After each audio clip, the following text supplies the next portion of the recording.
kesempatan malam ini insyaallah kita akan membaca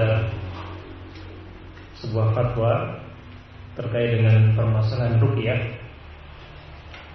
yang pernah ditanyakan kepada beliau Fadilatul Syekh Al-Utsaimin rahimahullah. Dalam kitab ini tercatat sebagai pertanyaan yang ke-25. Pertanyaan yang diajukan kepada beliau rahimahullah, ma hukmur ruqyah? Apa hukum melakukan ruqyah? Ini pertanyaan yang pertama. Kemudian pertanyaan yang kedua, wa ma hukmu kitabatil ayat wa ta'liquha fi 'unuqil marid? Dan apa hukumnya menulis ayat-ayat Al-Quran dan menggantungkannya pada leher orang yang sakit? Ada dua pertanyaan yang diajukan kepada beliau rahimahullah.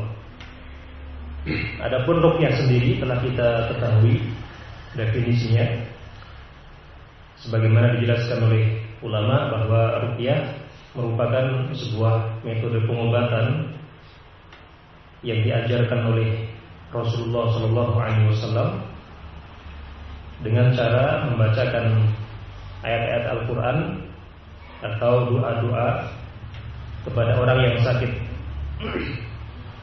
Nabi SAW pernah melakukan ruqyah dan beliau pun juga pernah diruqyah. Adapun terkait dengan pertanyaan yang pertama, dijawab oleh beliau rahimahullah, al-jawab ar-ruqyatu 'alal marid al-musab bi sihrin aw ghairihi min al-amrad. Ruqyah yang dilakukan terhadap orang yang sakit karena pengaruh sihir atau yang lainnya, mungkin karena gangguan jin yang jahat, kalau dalam istilah kita kesurupan, minal amrad, dan berbagai penyakit yang lainnya.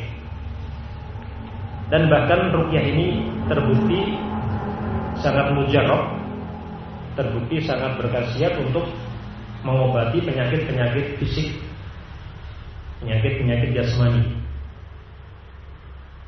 seperti ruqyahnya para sahabat terhadap seorang kepala suku yang disengat binatang berbisa. Kisahnya pernah kita sampaikan pada pertemuan sebelumnya. Ketika para sahabat mereka melakukan safar, kemudian mereka kehabisan bekal, maka mereka pun diminta oleh seorang kepala suku untuk melakukan ruqyah terhadapnya karena dia disengat binatang yang berbisa. Maka para sahabat mereka menyanggupi permintaan tersebut dengan syarat mereka harus diberi jamuan makanan. Kenapa? Karena perbekalan mereka habis, tidak tersisa sama sekali. Akhirnya sebagian sahabat seperti Abu Musa Al-Asy'ari radhiyallahu anhu membacakan surat Al-Fatihah kepada kepala suku tadi, dan kemudian sembuh seketika tanpa melalui proses dan dengan kesembuhan yang sempurna, dalam arti kesembuhan yang tidak menyisakan bekas sama sekali, seolah-olah dia belum pernah disengat binatang berbisa. Nah, ketika kisah ini disampaikan kepada Nabi Sallallahu Alaihi Wasallam, maka beliau pun tidak mengingkarinya sama sekali. Bahkan beliau meminta sebagian jamuan makanan yang diberikan kepada para sahabat untuk dimakan. Maka ini menunjukkan bahwa ruqyah bisa digunakan untuk mengobati penyakit fisik atau penyakit jasmani. tentang hukum ruqyah ini beliau mengatakan la ba'sa biha. Ruqyah itu tidak mengapa. Dalam arti ruqyah hukumnya mubah atau boleh. Secara syar'i ruqyah hukumnya mubah atau boleh. Dan bahkan lebih dari itu, ruqyah adalah kebaikan untuk orang lain, terhitung sebagai amal soleh dan berpahala. Kita berusaha untuk membantu orang lain agar mendapatkan kesembuhan. Tentu merupakan suatu amal soleh. Sementara Nabi Shallallahu Alaihi Wasallam pernah bersabda, "Man istata'a minkum ayyanfa' akhahu falyaf'al." Siapa saja di antara kalian yang bisa memberikan manfaat kepada saudaranya, falyaf'al, maka lakukanlah. Kemanfaatan apapun yang berguna bagi saudara kita, maka hendaknya diusahakan. Termasuk di antaranya adalah ruqyah sebagai sarana kesembuhan untuk penyakit yang diderita. Sehingga dia rahimahullah menjelaskan di sini bahwa ruqyah hukumnya mubah, pada asalnya mubah. Kemudian terkait dengan ketentuan-ketentuannya atau syarat-syaratnya, beliau rahimahullah menjelaskan, ingkanat minal Qur'anil Karim, apabila ruqyah tersebut diambil dari ayat-ayat Al-Quran. Syarat yang pertama, ruqyah yang dilakukan diambil dari ayat-ayat Al-Quran. Dan Allah Subhanahu wa ta'ala telah menjelaskan dalam ayatnya bahwa Al-Quran merupakan syifa. Al-Quran adalah syifa atau obat penyembuh, sebagaimana Allah sebutkan dalam surat Al-Isra ayat 82. Wa nunazzilu minal Qur'ani ma huwa shifaa wa rahmatul lil mu'minin. Yang artinya, dan kami menurunkan Al-Quran sebagai syifa, sebagai obat penyembuh dan rahmat bagi kaum mukminin. Maka ulama menjelaskan berdasarkan ayat tadi, kalau begitu Al-Quran adalah obat penyembuh untuk semua penyakit, baik penyakit jasmani atau rohani. Oleh karena itu, secara umum semua ayat Al-Quran bisa digunakan untuk melakukan ruqyah, terutama surat-surat tertentu atau ayat-ayat tertentu yang memiliki keutamaan untuk dijadikan sebagai media melakukan ruqyah, seperti surat Al-Baqarah atau surat An-Nas, surat Al-Falaq, surat Al-Ikhlas, surat Al-Fatihah, dan surat-surat yang lainnya. Au minal ad'iyah al-mubahah, atau ruqyah itu diambil dari doa-doa yang mubah. Artinya doa-doa yang pernah diajarkan oleh Nabi Shallallahu Alaihi Wasallam, tidak menggunakan ayat Al-Quran, namun media yang digunakan adalah doa-doa, zikir-zikir yang diriwayatkan dari Nabi Shallallahu Alaihi Wasallam. Sehingga ada dua pilihan di sini, boleh melakukan ruqyah dengan Al-Quran atau dengan zikir-zikir, doa-doa dari Nabi Shallallahu Alaihi Wasallam. Maka tidak boleh melakukan ruqyah dengan mantra-mantra tertentu yang sumbernya tidak jelas, yang tidak bisa dibaca, yang tidak ada maknanya. Maka tidak boleh. Wa minal ad'iyah al-masyru'ah, dan di antara doa yang disyariatkan untuk ruqyah,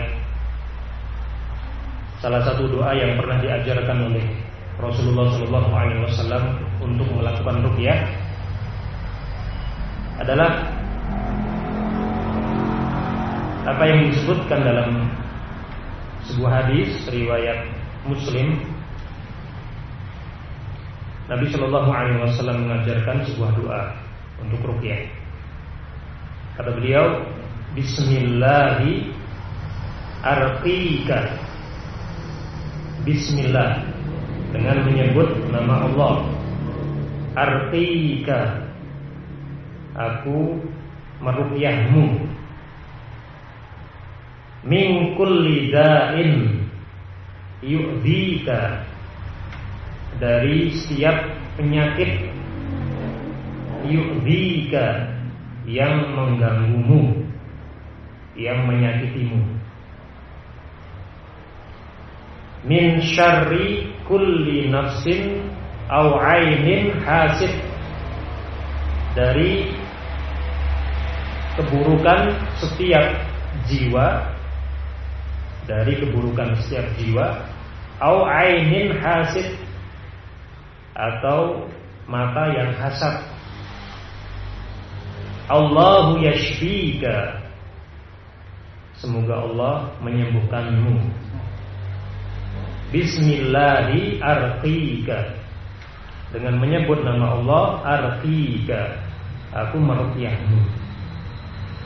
Ini doa yang pernah diajarkan oleh beliau untuk melakukan ruqyah. Doanya tidak terlalu panjang sehingga insya Allah mudah kita hafal.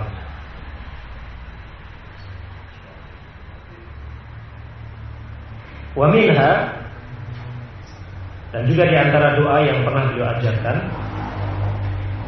an yad'al insanu yadahu 'alal alam alladhi yu'limuhu min badanihi, adalah dengan cara seseorang meletakkan tangannya pada bagian tubuh yang sakit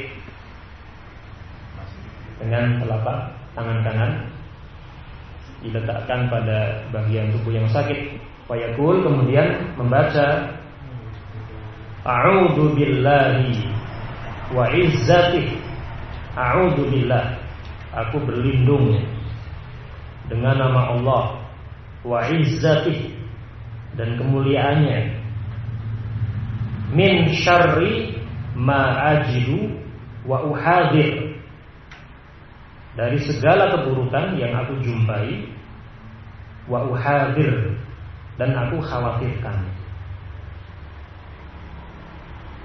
Doa tersebut bersumber dari hadis riwayat Muslim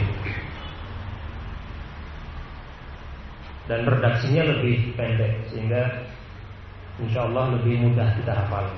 A'udzu billahi wa izzati min syarri ma ajidu wa uhadir. Ini boleh dibacakan untuk orang lain dan boleh pula untuk diri kita sendiri. Ketika kita sakit, kemudian kita membaca doa ini dengan meletakkan telapak tangan kanan pada bagian yang sakit. Ila ghairi dzalik, dan doa-doa yang semisalnya, mimma dzakarahu ahlul ilm minal ahadits, yang telah disebutkan oleh para ulama dalam berbagai hadis al-waridah anir Rasul sallallahu alaihi wasallam, yang diriwayatkan dari Rasulullah sallallahu alaihi wasallam. Juga di antaranya adalah apa yang diajarkan oleh beliau sallallahu alaihi wasallam dalam hadis riwayat Abu Dawud, juga dengan lafaz yang pendek. As'alullaha al-azima Rabbal arsyil azim. As'alullaha, aku memohon kepada Allah, al-azima, yang maha agung, Rabbal arsyil azim, sang pemilik arsy yang agung, ayashfiyak, agar dia menyembuhkanmu. dibaca sebanyak 7 kali. As'alullahal azim rabbal arsyil azim ayashfiyak, dibaca sebanyak 7 kali.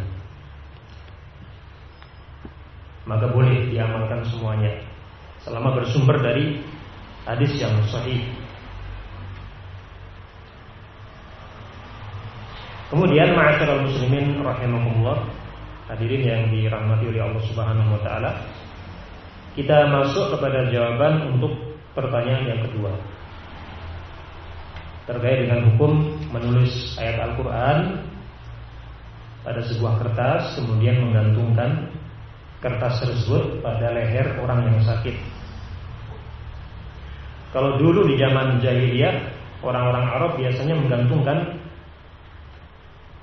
ayat-ayat tertentu, ya, atau tulisan-tulisan tertentu pada leher binatang milik mereka, pada hewan-hewan ternak milik mereka, yang kemudian diistilahkan dengan tamimah, menggantungkan suatu benda pada leher hewan ternak agar terjaga dari penyakit ain. Adapun yang ditanyakan kepada beliau rahimahullah, bagaimana hukumnya apabila yang digantungkan tersebut adalah ayat-ayat Al-Quran atau zikir-zikir tertentu?